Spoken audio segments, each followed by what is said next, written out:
bahwa yang pertama yang Yesus lakukan setelah dia bangkit adalah dia membuktikan bahwa dia hidup. Yesus harus menampakkan dirinya kepada murid-muridnya dan kepada banyak orang waktu itu. Karena Anda harus bayangkan bagaimana domba-dombanya, murid-muridnya, apa yang mereka rasakan, apa yang mereka alami setelah Yesus yang mereka ikuti, yang mereka percaya punya kuasa. Lalu tiba-tiba disalib, mati, lalu dikubur. Bagaimana keadaan mereka? Mari kita lihat firman Tuhan. Yang pertama, murid-murid sangat ketakutan.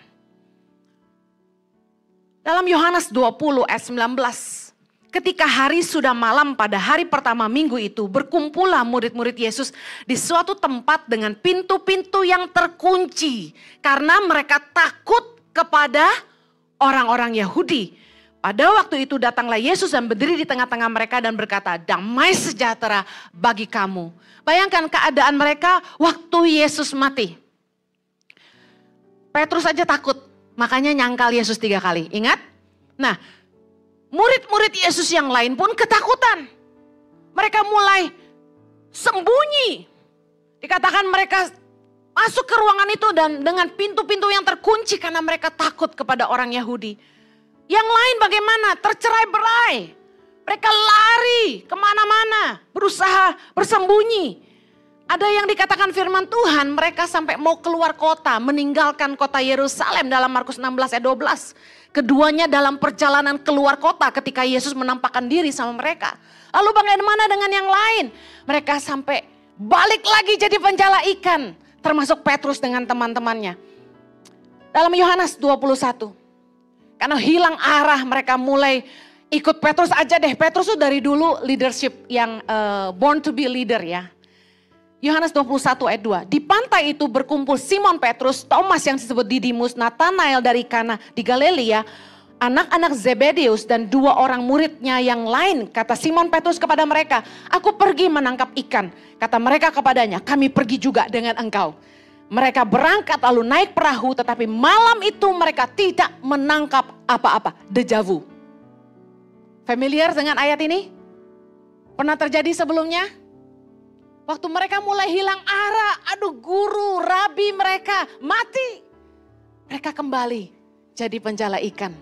Petrus yang selalu jadi leader di tengah-tengah mereka, bilang aku mau balik lagi aja nangkap ikan. Yang lain bilang gue ikut. Karena mereka udah gak tahu mereka mesti ngapain. Orang yang udah mulai jauh dari Tuhan, biasanya cenderung balik lagi ke hidup yang lama. Real? Orang kalau udah mulai hilang arah, hilang visi, dalam pernikahan udah gak jelas di pernikahan mau dibawa kemana. Biasanya mulai telepon pacar lama. Murid-murid Yesus kembali ke tempat yang sama. Balik ke keadaan yang sama. Dengan ketika Yesus waktu pertama kali panggil mereka untuk ikut dia. Kejadiannya sama persis. Mereka nggak dapat ikan. Karena itulah sangat penting buat Yesus ketika dia bangkit. First thing first. Dia harus buktikan bahwa hey, saya hidup. Saya bangkit.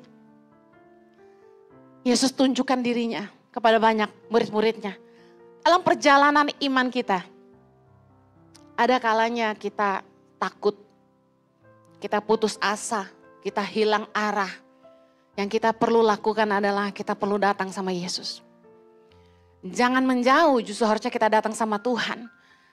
Karena kita butuh Tuhan bicara buat hidup kita dan supaya kita tahu kita harus kemana.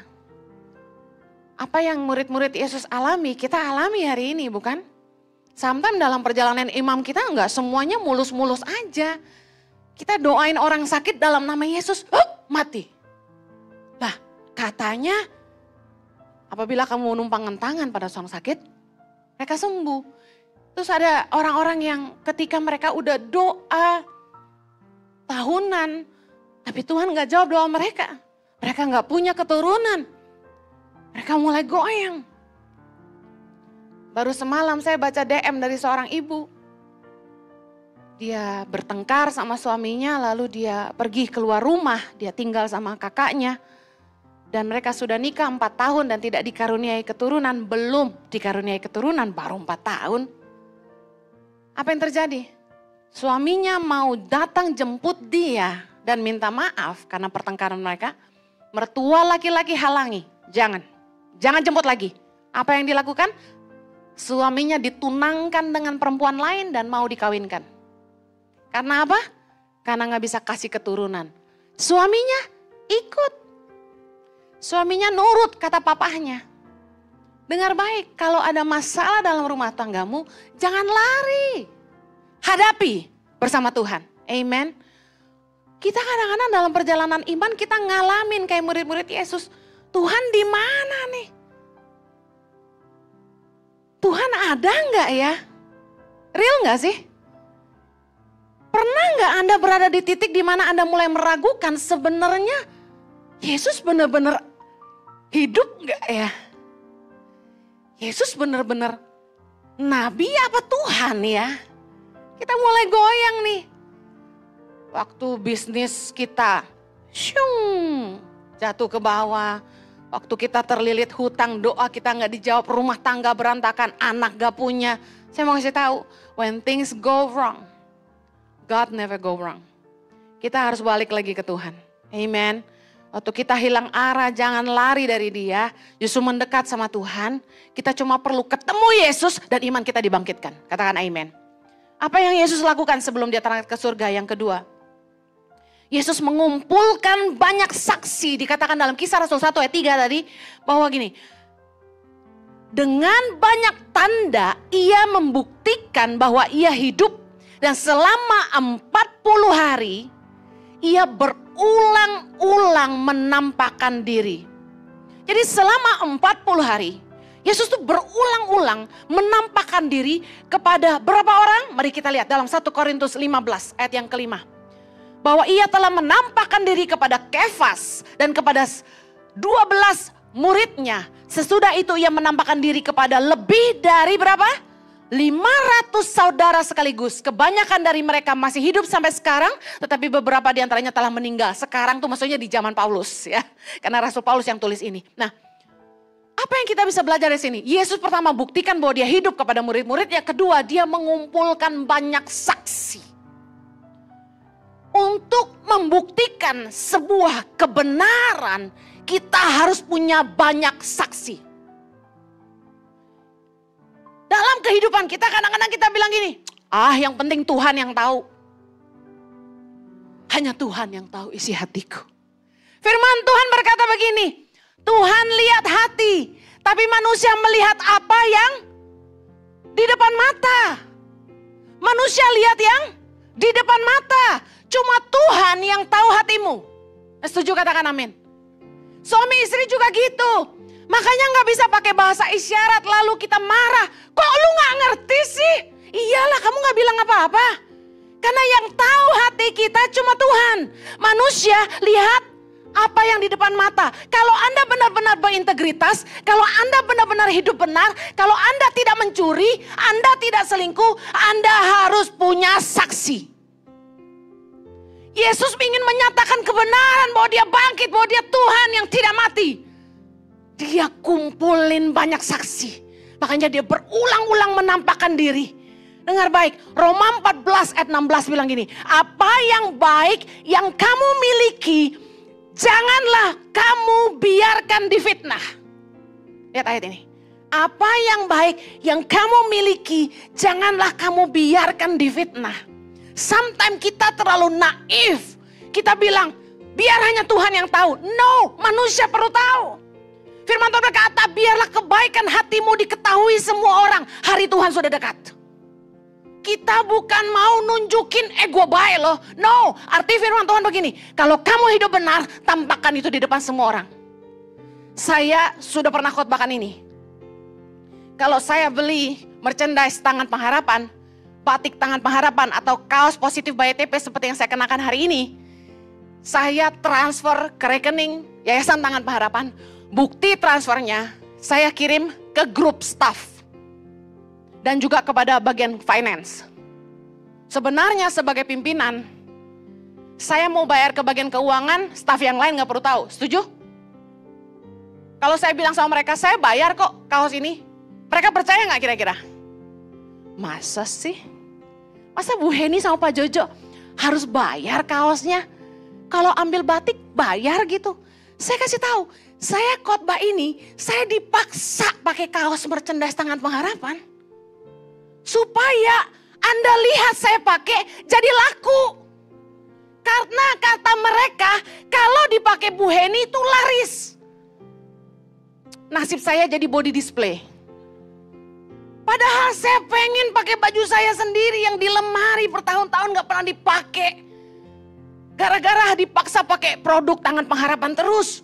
Nah, ketika khotbah kan keringetan. Terus jadi harus dicuci kan? Kalau dicuci artinya harus dibeli.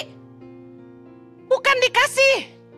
Habis gitu mereka tinggal kasih invoice. Yang kemarin ibu pakai khotbah ini ya, ini belum bayar ya. Saya bilang udah gua disuruh pakai, kan dipaksa ini.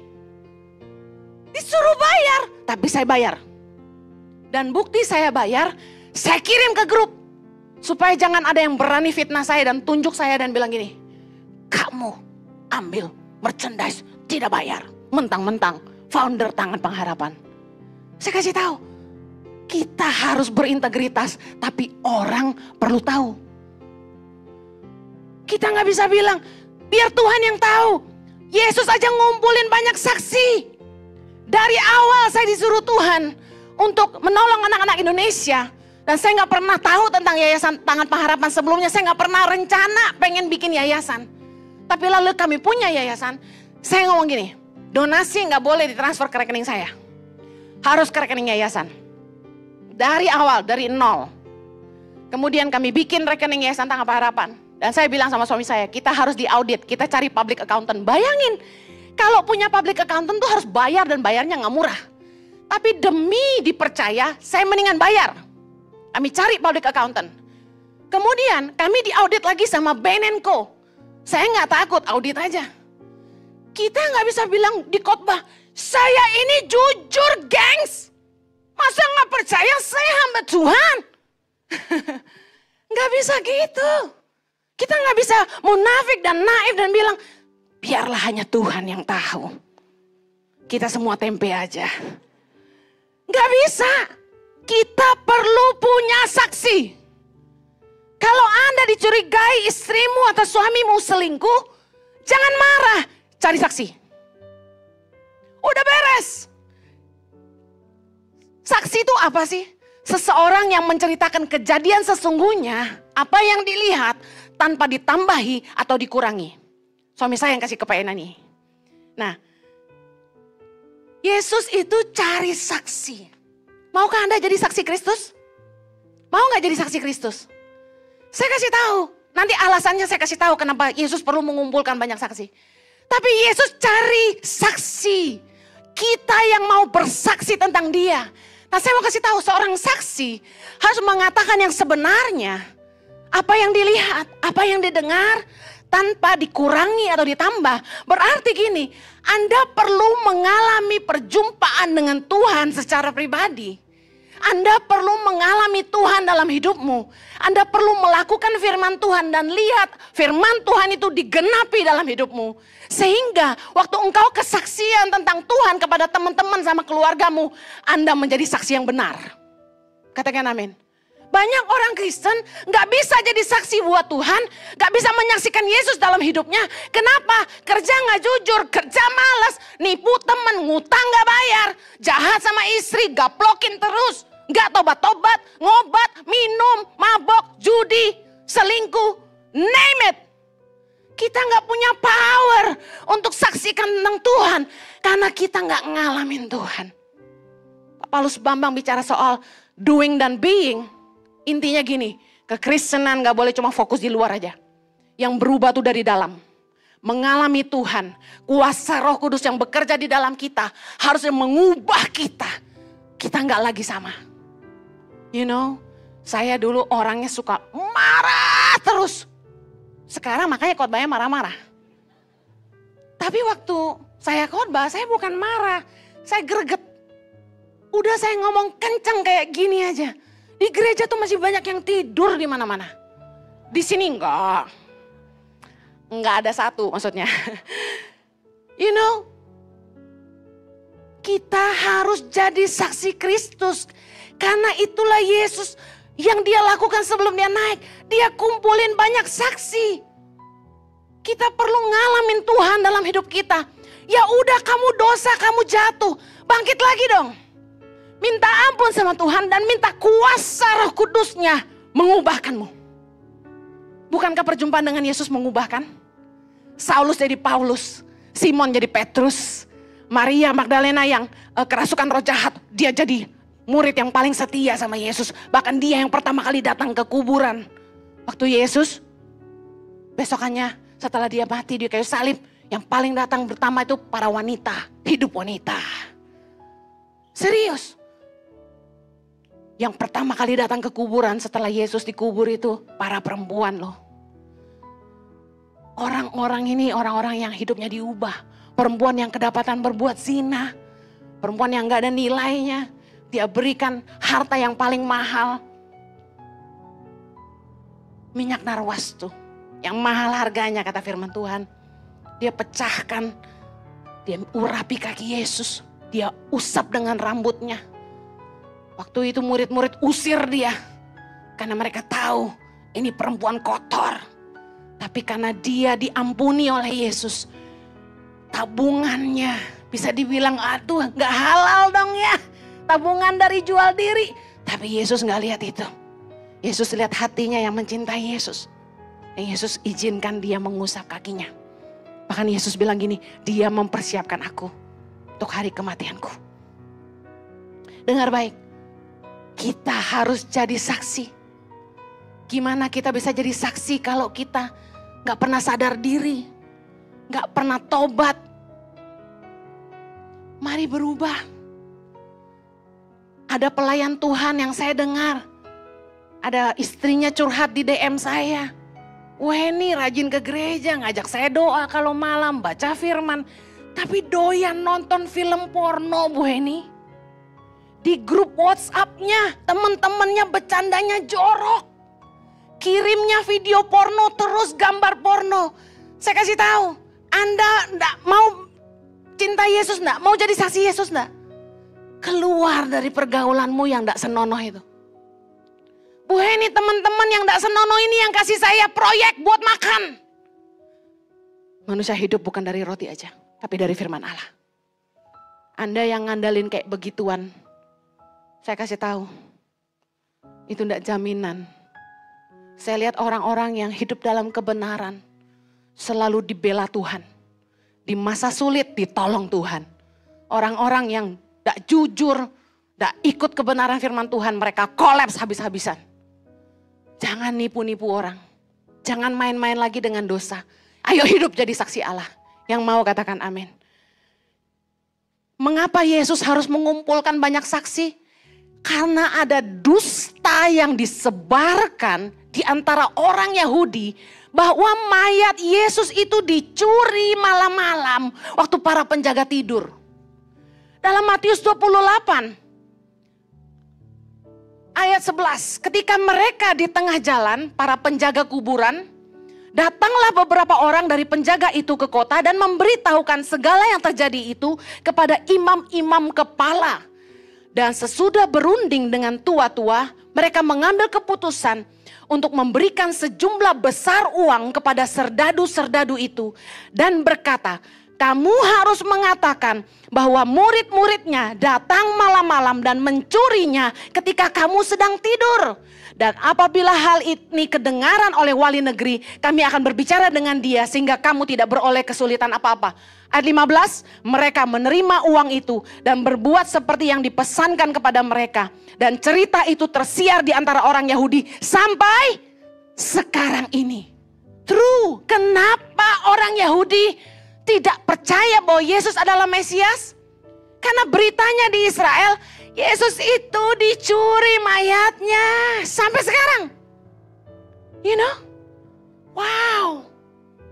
Mereka mau bikin berita bohong tentang kebangkitan Yesus. Makanya Yesus sudah tahu. Yesus kumpulkan banyak saksi. Dunia ini akan membuat berita-berita bohong, ucapan-ucapan dusta untuk melawan firman Allah. Karena itulah kita harus hidup jadi saksi-saksi Kristus yang mengerti, katakan amin. Kalau Anda ingin orang percaya Yesus, kita harus bisa menyebarkan keharuman pengenalan akan Kristus kemana-mana. Kalau Anda tidak berubah dari yang jahat jadi baik, dari yang pelit jadi murah hati, dari yang kasar jadi lemah lembut, dari yang suami istri berantem melulu jadi rukun banget. Kalau dunia tidak lihat perubahan itu, orang tidak akan pernah percaya Yesus. Yang ketiga, apa yang Yesus lakukan sebelum dia terangkat ke sorga? Yesus memberitakan Injil Kerajaan Allah. Kisah Rasul 1 ayat 3b tadi bilang gini, sebab selama 40 hari ia berulang-ulang menampakkan diri dan berbicara kepada mereka tentang Kerajaan Allah. Berita apa yang Yesus beritakan? Mari lihat apa yang Yesus katakan dalam Lukas 24. Lukas 24 ayat 46. Kata Yesus kepada mereka, ada tertulis demikian, Mesias harus menderita dan bangkit dari antara orang mati pada hari yang ketiga. Ayat 47, dan lagi dalam namanya berita tentang pertobatan dan pengampunan dosa harus disampaikan kepada segala bangsa mulai dari Yerusalem. 48, kamu adalah saksi dari semuanya ini. Nyambung gak? Berita apa yang harus disebarkan? Injil Kerajaan Allah itu tentang apa? Pertobatan dan pengampunan dosa.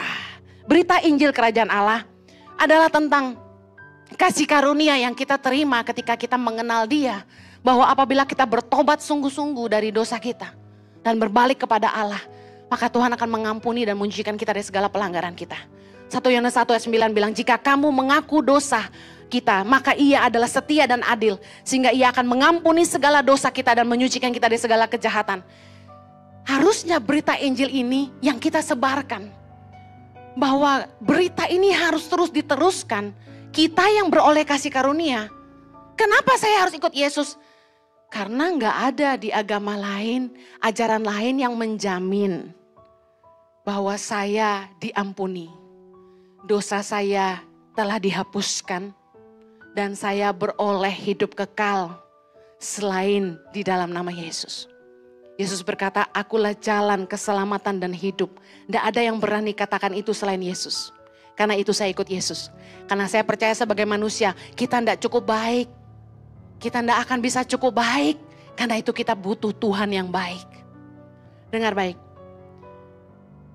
Raja Daud dalam Mazmur 51 ayat 15. Dia bilang gini, maka aku akan mengajarkan jalanmu kepada orang-orang yang melakukan pelanggaran, supaya orang-orang berdosa berbalik kepadamu.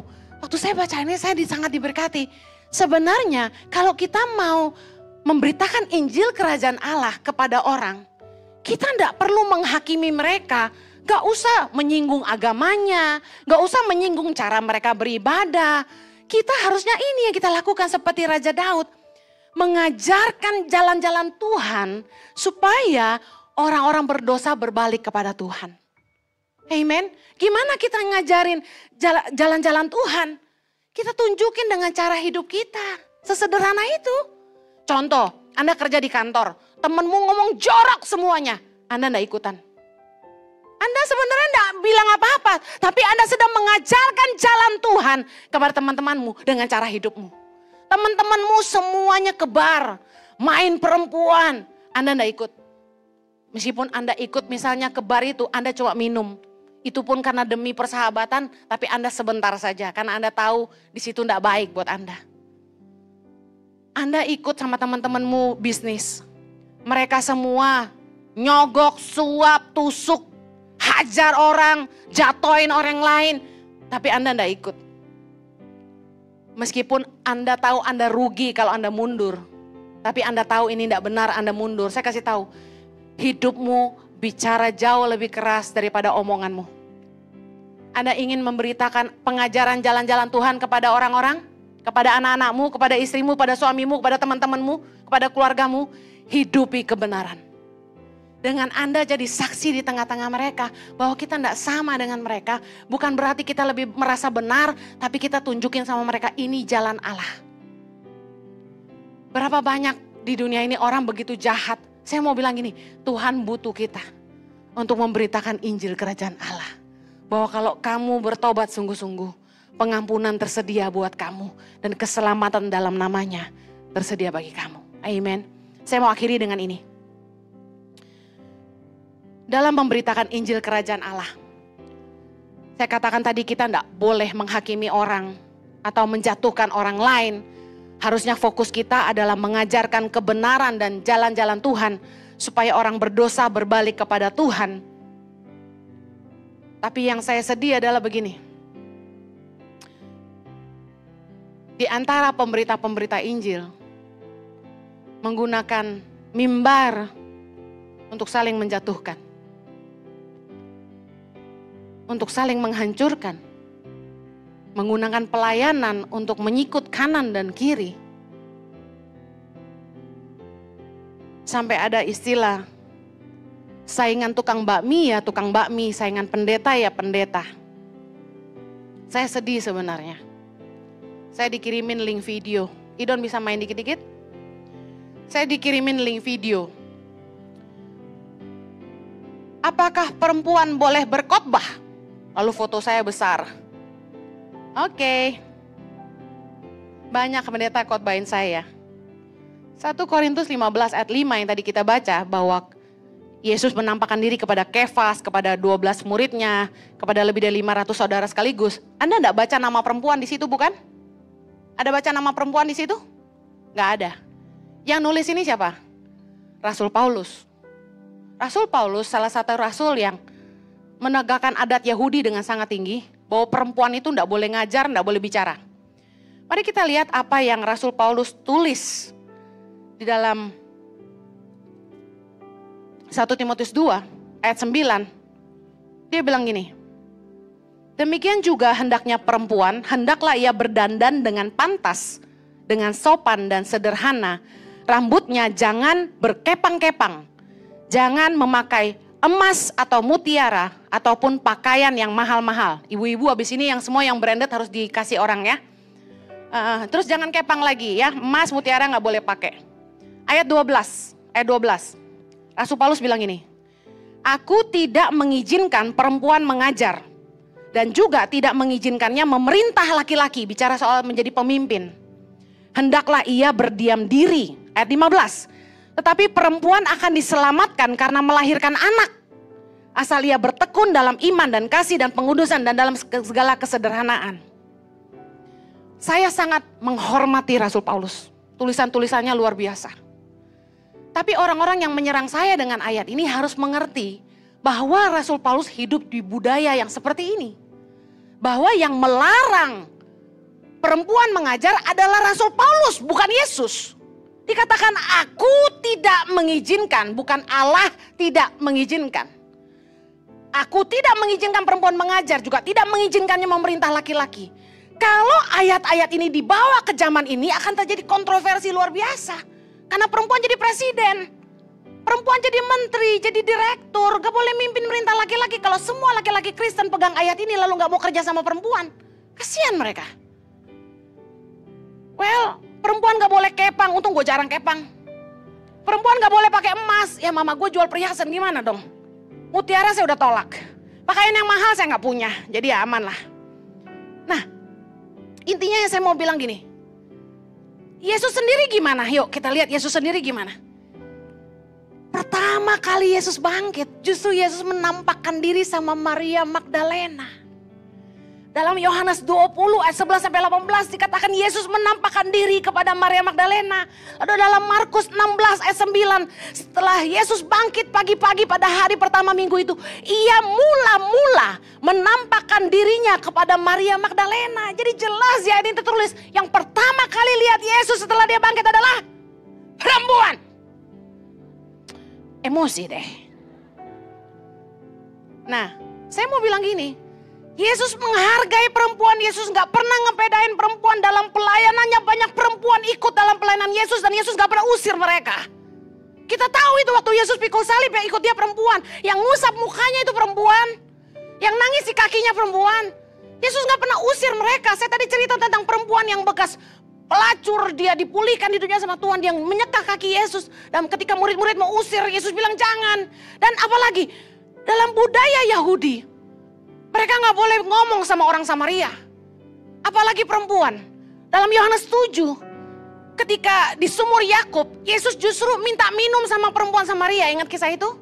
Nah waktu Yesus bilang sama dia, berilah aku minum. Perempuan ini kaget. Dia bilang gini, ayat 9, Yohanes 4:9. Masakan engkau seorang Yahudi minta minum kepadaku seorang Samaria?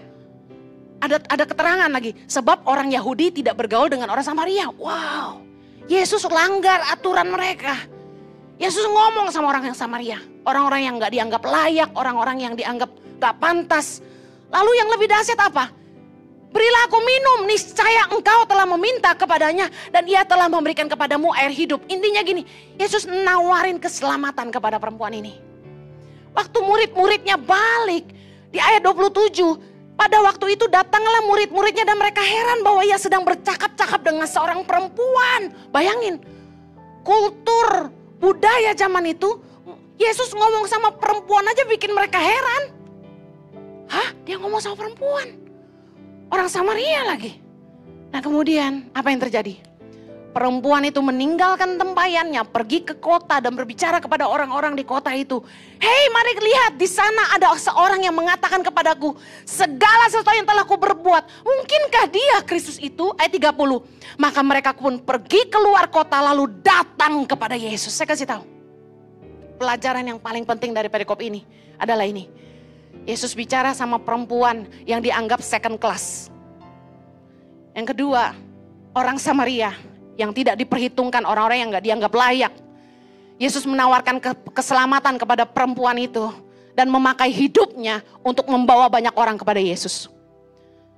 Mari jangan sibuk menghakimi orang lain. Daripada kita memberitakan Injil, pengajaran, pandangan sendiri.